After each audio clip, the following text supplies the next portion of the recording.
Revelation 22:15. Those who break commandments will not enter outside. That one word in Revelation 22:15 should terrify every skeptic, pastor, priest, imam, and unbeliever who teaches that God's commandments are no longer binding. For without are dogs and sorcerers and whoremongers and murderers and idolaters, and whosoever loveth and maketh a lie. Revelation 22:15, KJV. Did you hear that? That's outside the gates of the holy city. That's outside eternal life. And who are those left out? The very ones who break the 10 Commandments, those who lie, murder, commit adultery, worship idols, and violate God's moral law. These are not opinions. This is the final verdict from the last book of the Bible, in the final chapter, just before the eternal kingdom is revealed. And right before that verse, Revelation 22:14 declares, "Who will enter the gates?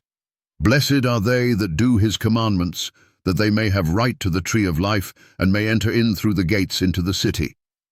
So let's pause and ask a serious question to every Sunday preacher, every liberal theologian, every YouTube commentator who claims the commandments were abolished. If the law was done away with at the cross, why does the final chapter of the Bible say only commandment keepers will enter? Explain that. If Jesus nailed the commandments to the cross, why does Revelation say commandment breakers will be shut out? It doesn't say those who believed once. It doesn't say those who prayed a sinner's prayer. It doesn't say those who went to church. It says those who do his commandments. Let's be clear, this isn't legalism. It's loyalty. The commandments are not a way to earn salvation. They're the evidence of true faith. Jesus said in John 14:15, "If ye love me, keep my commandments." So if you don't keep them, what does that say about your love? And don't twist Paul's writings to run from this truth. Paul himself said in Romans 3:31, "Do we then make void the law through faith? God forbid.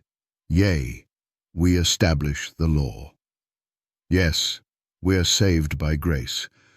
But grace is not permission to break God's law. Grace is power to obey it. Now, here's the challenge.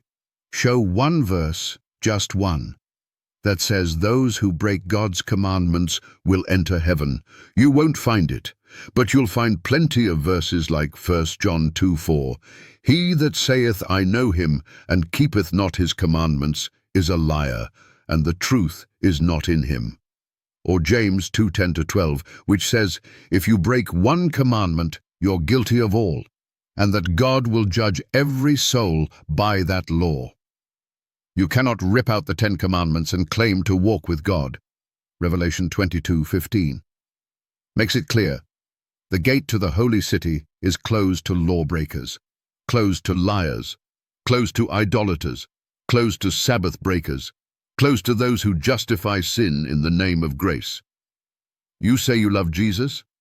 Then why do you trample his commandments? You say you follow Christ? Then why do you reject the very law he wrote with his own finger? This is not just an end-time warning, it's a final courtroom judgment.